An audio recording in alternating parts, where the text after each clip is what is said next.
Assalamualaikum warahmatullahi wabarakatuh. Bismillahirrahmanirrahim. Alhamdulillahi rabbil alamin. Wa afdalus salati wa atamu taslimi ala sayyidina Muhammadin wa ala alihi wa sahbihi ajma'in. Rabbi shrah li sadri wa yassir li amri wahlul 'uqdatam min lisani yafqahu qawli. Subhanaka la ilma lana illa ma 'allamtana innaka antal alimul hakim.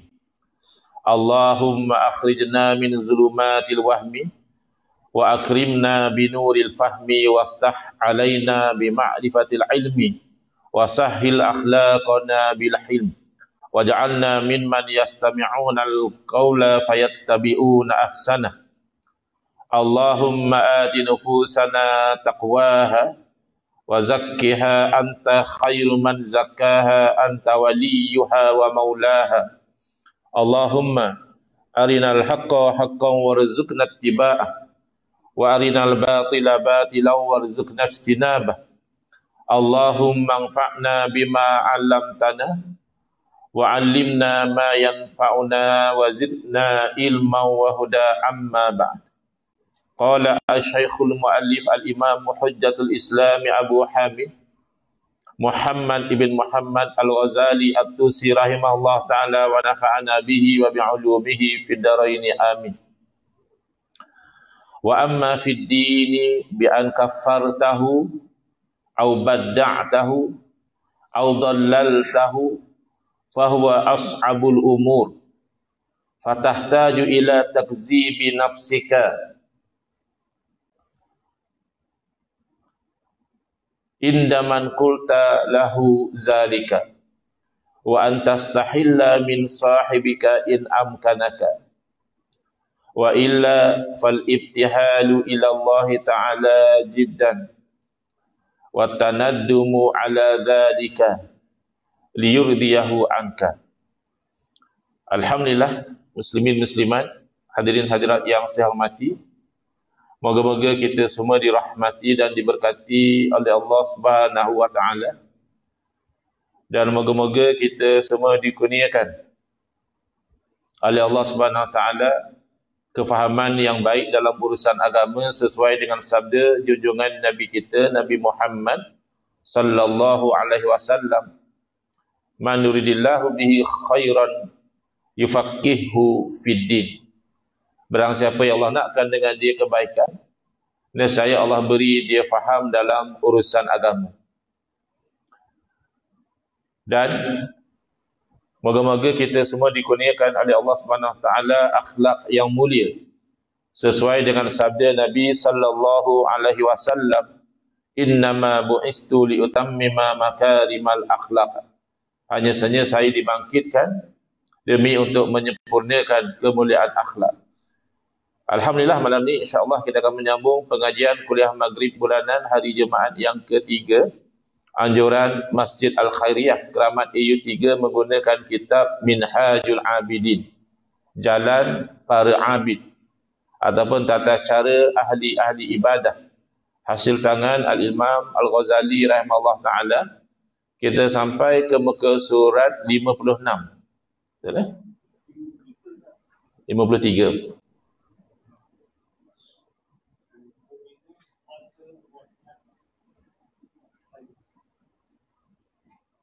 Dah yang 53 dah. Betul? Kat saya tadi 56. Ya?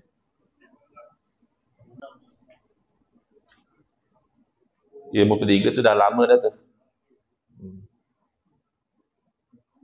Tapi masih lagi akabah yang samalah ya. Iaitu akabah taubah.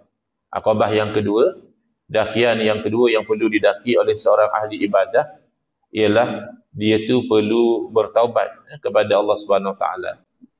Jadi dalam kuliah-kuliah yang lalu telah diterangkan oleh Imam Ghazali rahimahullah taala bagaimana bertaubat daripada dosa kepada Allah Subhanahu wa taala.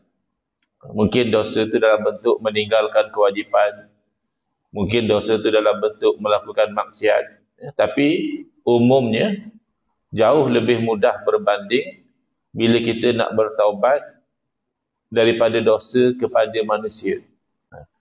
Dan dalam kuliah-kuliah yang lalu, Imam Ghazali rahimahullah ta'ala telah menerangkan kepada kita jenis-jenis dosa yang dilakukan kepada manusia itu ada pelbagai.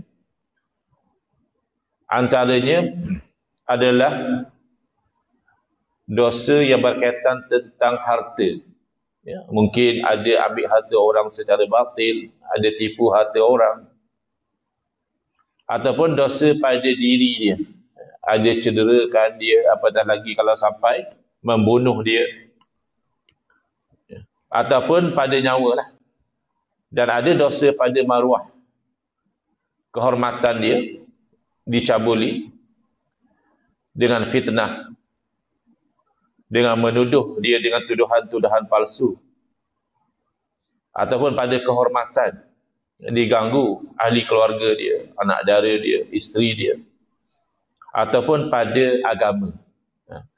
Jadi kata Imam Ghazali rahimahullah ta'ala, adapun dosa yang berkaitan dengan agama, macam mana tu? Seperti anda mengkafirkan seseorang. Ini gejala yang makin tersebar di zaman kita ni. Sesama umat Islam mudah mengkafirkan, hanya kerana dia berbeza kefahaman tentang sesuatu isu, lalu dia mengkafirkan saudara dia yang berbeza. Selain daripada isu mungkin membabitkan pendirian politik misalnya, ada juga yang membabitkan amalan seperti amalan tawassul, amalan tabaruk, ambil berkat, amalan istighasah, meminta pertolongan daripada orang-orang soleh, para nabi, para wali. Ada yang sampai mengkafirkan saudara seagama. Sudah ringan lidah dia mengatakan orang ni kafir. Saya sendiri pernah alami.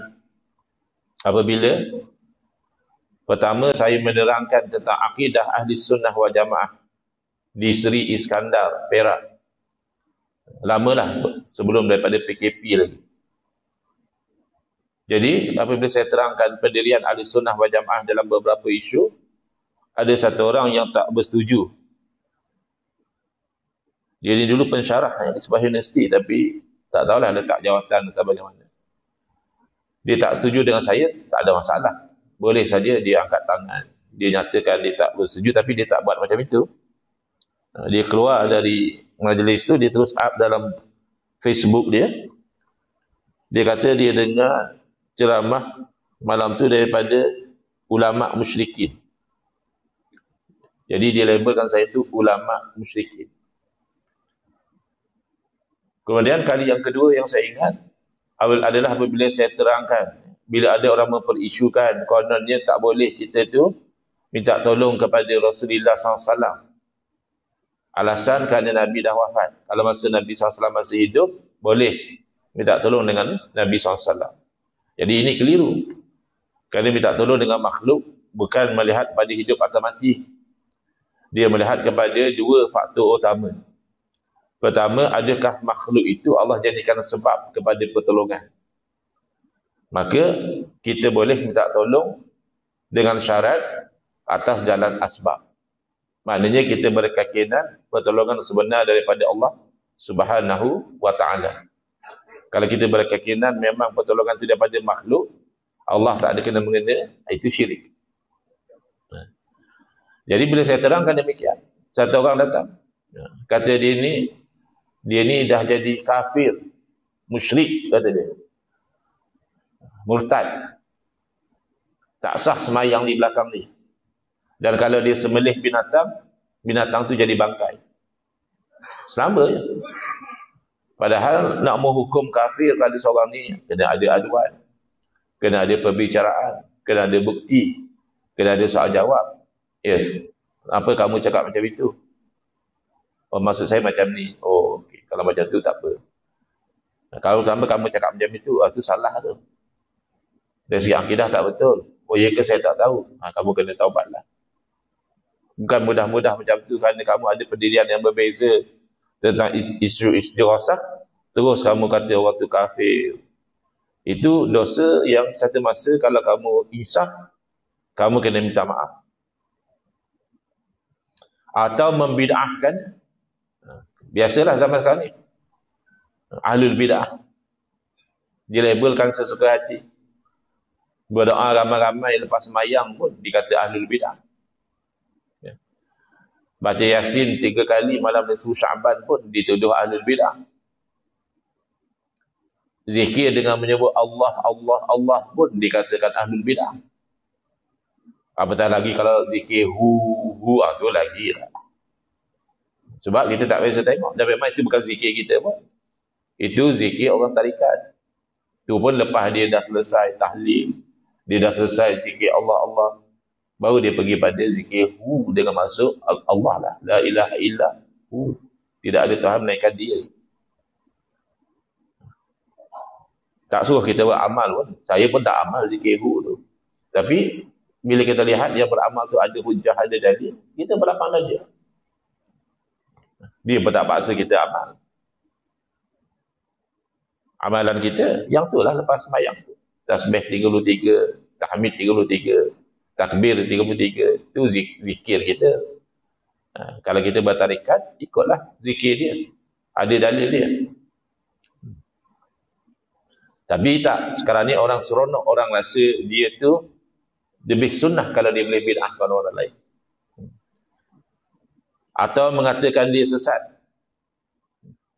Ustaz pun kata Wahabi sesat, sama je. Bukan saya kata. Saya ikut fatwa para alim ulama.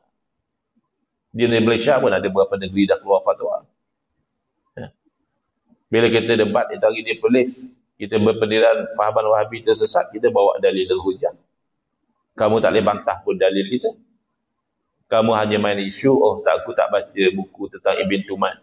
Ibn Tumat bukan isu yang kita bincangkan. Ini ceritanya tak ada satu alasan yang kukuh, tak ada satu bukti yang jelas, tapi kita itu ikut hawa nafsu. Kau ni sesat kata dia. Orang Nogori kata sosek. Ya, sosek. Maka ini merupakan masalah dosa yang paling sukar hendak diselesaikan. Satu, dosa dengan manusia itu pun dah sukar berbanding dosa dengan Allah. Dalam dosa dengan manusia itu ada dosa pada harta, dosa pada diri, dosa pada maruah, dosa pada kehormatan. Yang ini yang paling sukar sekali. Jadi penterjemah kitab ayahanda saya, Al-Fadhil Ustaz Haji Engku Ali bin Kundul Hafizahullah Ta'ala, beliau ambil inisiatif buat nota kaki yang panjang tentang isu ni. Nota kaki nombor 9 tu. Dekat perkataan sesat tu ada nota kaki nombor 9. Maka kita hargai usaha yang beliau curahkan. Kita tengok apa yang tertulis dalam nota kaki. Kita pause sejenak isi utama kitab tu, kita tengok. Tulis beliau dalam nota kaki. Kecil lah sikit. Ya. Kalau saya tak apa, saya pakai iPad. Jadi saya boleh zoom in, ya, jadi besar. Perbuatan mengkafirkan sesama Islam, dia panggil takfir. Ya. Kafara yukaffiru, takfir. Takfir ni makna mengkafirkan. Takfiri makna sikap mudah mengkafirkan. Adalah satu perbuatan yang amat berbahaya dari segi akidah. Satu. Sebab tak kena gaya patah balik pada yang menuduh. Sebab itu kita kena hati-hati. Paling-paling kita kata dia silap. Dia tak betul, okey lagi. Tapi kalau sampai kita kata dia kafir, tengok-tengok tuduhan tu tak benar dengan yang hakiki, maka berbalik tuduhan itu kepada yang menuduh. Rosaklah akidah. Dan merosakkan hubungan kemesraan serta keharmonian pergaulan masyarakat Islam. Yalah. Dan dia kata kita kafir. Ya, apa nak mesra lagi lepas tu? Kalau dia kata kita bodoh pun kita rasa hati. Ini dia kata kita kafir. Mana kita ni kalau mati tak payahlah disemayangkan. Tak payahlah diuruskan macam jenazah orang Islam. Tanam gitu je lah. Tak payah didoakan. Dah kafir. Jadi akhirnya membawa kepada pergaduhan sesama sendiri. Oleh kerana itu Islam amat menegah perbuatan takfir. Lihat saya dua ni ada pula nak bawa persepsi kononnya Asy'ariyah ni mudah mengkafirkan. Ini mainan persepsi. Pendirian utama Asy'ariyah adalah kita tidak mengkafirkan ahli kiblat. Maknanya orang yang dia semayang menghadap kiblat, zahirnya dia orang Islam, semata-mata kerana dia tu buat dosa minum arak, berjudi dan sebagainya, bahkan buat perbuatan-perbuatan yang bid'ah, kita tidak sampai mengkafirkan. Kecuali jelas perkara itu mengeluarkan dia dari Islam. Seumpama golongan Syiah, kita tak kata dia kafir. Ahlul bid'ah confirm, Syiah ahlul bid'ah. Tapi memang Syiah orang Islam ke? Tengoklah, kalau Syiah yang biasa-biasa masih orang Islam, tapi dia ahlul bid'ah. Tapi Syiah yang berhulu, yang sampai mengatakan bahawa sebenarnya Nabi kita tu tak layak jadi Nabi, tapi malaikat Jibril tersilap bagi wahyu. Outlah. Ada sampai mengatakan Quran kita ni, Quran yang kita pegang sekarang ni bukan Quran asli kata dia. Quran asli nanti Imam Mahdi dia turun baru dapat Quran asli. Itu outlah. Kita nafi satu huruf dalam Quran pun dah boleh jadi kafir. Ini kan nafi seluruh Quran tu dia kata tak asli, out. Itu pun kalau ada macam tu kena bawa kes lah ke mahkamah. Kata dia ni dituduh mengatakan Quran tu bukan daripada yang asli, dia bawa bukti dan sebagainya, dia suruh dia bertaubat macam tu. Jadi ini satu persepsi, mungkin antara lain nak gagalkan RUU, Mufti Wilayah Kuala Persekutuan, yang mentakrif ahli sunnah wal jamaah dari segi akidah Asy'ariyah Maturidiyah. Jadi ada usaha-usaha giat nak memburuk-burukkan Asy'ariyah. Tak, Asy'ariyah menolak takfir. Bahkan ahlul bid'ah yang kuat dilawan oleh Asy'ariyah satu masa dahulu, Mu'tazilah pun tak dikafirkan. Sesat dia sesatlah, tak ikut ajaran sebenar tu sesatlah. Habis kalau sesat, tak bolehlah kita semayang, tak sahlah kita semayang. Saya kata Wahhabi sesat. Ada tak pergi ke Mekah tu semayang dengan Imam Wahhabi boleh pula. Dua masalah kat situ. Masalah yang pertama, kamu cakap jangan mudah labelkan orang Wahhabi. Apa kamu confirm ke Imam Mekah tu Wahhabi? Kenal ke dia? Nak sembang ke dia? Pernah tanya dia akidah dia macam mana? Tak pernah. Tak payahlah tuduh dia Wahhabi. Habis dia Imam Mekah? Tak mestinya Imam Mekah confirm Wahhabi. Cuma sangkaan kita, sangkaan tidak menjadi satu alasan. Itu satu. Yang kedua, kalau memang confirm dia Wahhabi, memang kita kenal kawan kita Imam Mekah tu duduk sembang lalu, memang confirm dia Wahhabi. Ahlul bid'ah, makruh ya. Bukan tak sah. Pun sebelah ulama kata mengambil kira fadilat sembahyang di Masjidil Haram, mengambil kira fadilat sembahyang di Masjid Nabawi, maka yang makruh tu dah balance lah balik dengan fadilat tadi. Masjidil Haram macam 100,000 sembahyang tempat lain. Masjid Nabawi macam 1,000 banding sembahyang tempat lain. Dan selama ni pun memang kita sembahyang pergi berjamaah dengan imam Masjidil Haram, Masjid Nabawi dah tak ada lah kita kata tak sah ke kafir ke. Ini persepsi.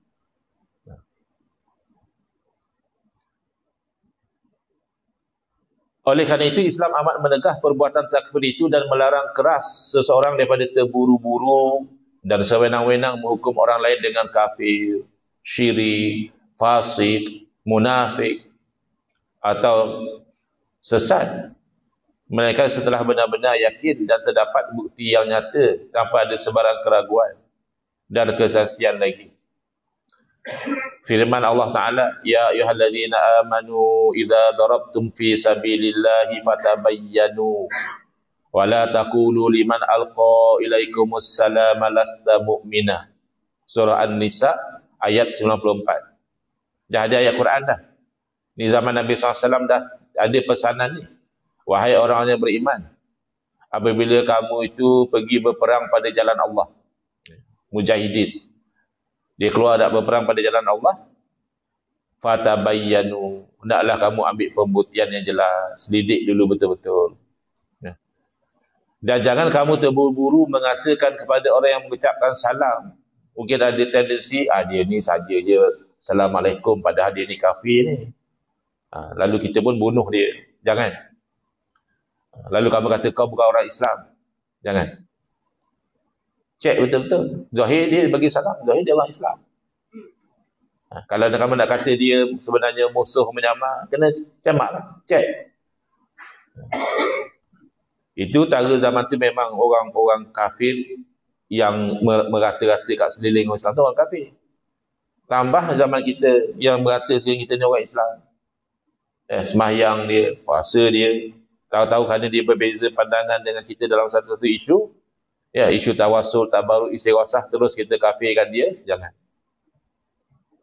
Secara asasnya iman dan kufur itu dia terletak di dalam hati. Tiada siapa yang dapat menyaksikan apa yang tersimpan dalam hati seseorang itu selain daripada Allah Ta'ala juga. Kalau setakat korinah sahaja, hanya mungkin dalam istilah undang-undang dia kata circumstantial evidence saja, indikasi-indikasi luaran saja, tidak dapat memastikan dengan yakin apa yang tersimpan dalam hati, kecuali kalau terzahir daripada lisan dia, perbuatan dia itu dengan jelas. Kebanyakan yang disangkakan dalil itu hanya merupakan andaian dan sangkaan semata-mata. Islam melarang penganut-penganutnya menghukum menurut sangkaan. Malahan Islam memerintahkan mereka agar berhati-hati dan berlaku teliti dalam mengambil sesuatu tindakan atau hukuman. Kadang dia berbeza pendirian politik dengan kita. Dia sokong orang yang kita tak sokong. Lalu kita kata dia tolak Islam. Belum tentu. Boleh jadi dia sokong kerana disangkakan yang dia sokong tu, yang itu yang bagus untuk pertahankan Islam. Sedangkan kita berbeza pandangan, kita sangka yang kita sokong yang bagus. Jadi bukan dia sokong kerana dia tolak Islam, kerana dia sangkakan yang dia sokong tu bagus, atau lebih bagus, atau kurang teruk, ikutlah.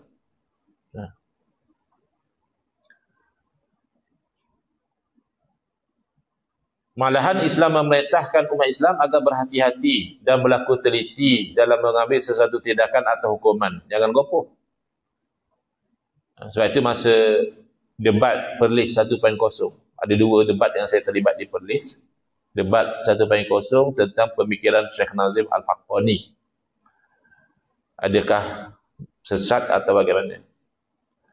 Debat Perlis 2.0 tentang aliran Wahabiyah. Adakah sesat atau ahli sunnah wal jamaah? Ada dua debat. Jadi debat yang pertama itu, pendirian yang kami pertahankan adalah pemikiran beliau tidak sesat. Yang pihak satu lagi nak mengatakan sesat. Maka saya tanyalah soalan-soalan yang kamu buat. Kata alasan sesat ni daripada buku mana? Tulisan siapa? Yang mereka duk beli tu ada ISBN ke tak ada? Yang ada ISBN dan sebagainya itu hanya nak pastikan dia berdaftar ke penerbit, dia bukan penulis. Jadi kalau dia jawab, dia pun tak tahu. Siapa tulis dia tak tahu. Macam mana kamu nak sesatkan orang dengan benda yang kamu pun tak tahu? Lepas tu saya tanya, kamu faham ke bahasa Turki? Sebab antara asal satu ada video dalam bahasa Turki. Tapi adalah sari kata dia tu. Kalau kamu tak faham bahasa Turki, macam mana kamu tahu sari kata itu tepat? Kok salah terjemah. Macam baru-baru ni dia katakan, tapi ini bukan Syekh Nazim lah, orang lain, tapi ada kaitan lah dengan tarikat dia tu. Kalau Syekh Nazim yang confirm dia tulis satu buku je, Becoming a Muslim, dan buku tu clear, syariah compliant, tak ada apa-apa yang kontroversi. Yang kontroversi ditulis oleh orang lain, kononnya dia kata. Kena bukti lah. Oh, Stangko ni dulu dia belajar law, dia main isu-isu teknikal. Memanglah saya belajar law, tapi tak adalah saya gunakan pengetahuan undang-undang saya itu untuk nak membela kebatilan. Itu bukan isu teknikal. Isu teknikal ni macam contohnya dalam undang-undang, permohonan hendaklah difailkan dalam tempoh 14 hari. Tiba-tiba awak failkan lepas sebulan. Jadi saya pun bangkang. Ni kena tolak ya ni, sebab dia failkan lepas pada waktu tu teknikal. Tapi nak sesatkan orang, al-aslu bara'atu zimmah. Asalnya orang tu dianggap tak sesat. Kamu nak kata dia sesat, boleh. Tapi kamu kena bawa bukti. Sebab kamu mendakwa sesuatu yang bercanggah dengan asal. Presumption dia adalah of innocence. Dalam civil law pun sama. A person is presumed to be innocent until proven guilty. Satu orang tu dianggap dia tu innocent, tak ada buat apa-apa. Bila dia anggap bersalah? Bila dia dibuktikan bersalah. Masa tu dia diputuskan bersalah lah. Jadi kamu nak kata dia sesat, mana bukti? Penulis pun kamu tak tahu siapa. Dalam ilmu hadis kamu pandai pula kamu kata, oh ni hadis ni dhaif. Kamu tahu kenapa dhaif? Sebab perawi itu diteliti. Perawi dikatakan pelupa dan sebagainya. Jadi ulama teliti setiap perawi itu. Ni kamu nak sesatkan dia dengan satu tulisan yang kamu tak tahu siapa tulis. Itu macam mana? Ini bukan isu teknikal. Ini fundamental. Jadi baru ni tentang satu dia dakwa. Tapi ini adalah dikata Syekh Hisham. Tapi Syekh Hisham kata orang-orang tarikat tu dah tak dianggap mewakili lah. Mereka berlepas diri daripada dia, tak tahu apa isu lah sesama mereka. Tapi katanya dia ni mendakwa bahawa dia menghantar Saidina Ali karamallahu wajhah untuk lawan alien. Ya, dia hantar Saidina Ali untuk lawan alien. Jadi sebab dia hantar Saidina Ali tu, Saidina Ali berjaya membunuh 2/3 alien tu. Sebab itulah Saidina Ali tak hadir hari ni. Jadi kata dia sesat lah macam tu. Kita pun dengar pertama kali, tak tahu apa cerita. Apa cerita sebenarnya? Pelik benar. Ya, kamu pula boleh hantar Saidina Ali. Saidina Ali dah wafat berapa lama? Berperang dengan alien pula tu. Jadi kita cek, rupanya saya tak bela Syekh Hisham ya. Saya tak tahu dia macam mana orangnya, pemikiran macam mana. Tapi dalam bab yang tu saya cek, rupanya dia bercerita tentang yang diriwayatkan daripada Nabi SAW. Tapi kena cek lah, hadis betul kah, hadis palsu kah, kena cek lah. Tapi lain lah kisahnya, kata dia. Dalam riwayat tu, Sayyidina Fatimah radhiyallahu anha ada bercakap sesuatu pada Nabi SAW yang Nabi faham Sayyidina Fatimah ni macam bersungut tentang Sayyidina Ali lah. Suami isteri bersungut. Anak bersungut tentang menantu. Jadi kenapa? Adalah sebab selalu tak ada kat rumah katanya. Ya, pergi ke mana tak balik. Jadi dalam riwayat tu Nabi SAW beritahu, saya hantar Ali untuk melawan makhluk yang nak menyerang bumi ni. Jadi sebab tu kamu tak nampak dia balik rumah. Kan lain, persepsinya betul tak betul kena cek. Kok hadis palsu ke apa? Itu kena orang-orang yang bidang hadis lah semak. Ada ke riwayat macam tu? Tapi kan beza kalau dia kata dia yang hantar Sayyidina Ali, awal-awal kita rasa kuat benar bohong dia. Ada kamu pula hantar Sayyidina Ali pergi perang. Yeah. For the first instant pun kita dah rasa, bohong untuk Syekh ni. Kan lain kalau dia sedang meriwayatkan yang menghantar tu Nabi SAW. Ketika Nabi SAW masih hidup, Sayyidina Ali masih hidup. Dah lain, persepsi dah lain. Dan tu kena pastikan apa sebenarnya cerita. Setakat kamu tengok video yang potong sekerat, dia potong bahagian awal yang dia kata riwayat Fatimah mengadu, memang nampak macam dia lah yang hantar. Tapi masih boleh jadi lagi tak betul kalau riwayat tu palsu misalnya. Tapi tak sama sebagaimana kalau kita anggap dia mendakwa dia yang hantar. Itu lain betul. Jadi kena cermat lah. Maka tersilap memaaf terlebih baik daripada tersilap menghukum. Mana kita tak pasti dia ni memang sesat ke tak sesat. Maka kita kembali pada asal, orang tu dianggap tak sesat. Sebab dia zahir orang Islam. Ya. Lainlah dia kalau zahir dia memang dia orang kafir, dia asal. Dia zahir orang Islam. Dia ni sesat ke tak? Maka kita mengambil jalan selamat. Daripada kita hukum dia, tak tahu dia tak sesat. Imam Razali rahimahullah ta'ala dalam kitabnya Bidayatul Hidayah telah berkata yang bermaksud. Muka sebelah lagi. Jangan kamu putuskan dengan penyaksianmu atas seseorang daripada ahli kiblat. Mana orang zahirnya ni, Imam Ghazali Asy'ariyah. Dengan menghukumnya syirik lah, kufur lah, munafik lah. Kerana sesungguhnya yang melihat rahsia-rahsia hati adalah Allah Ta'ala. Jangan kita ambil kerja Allah lah.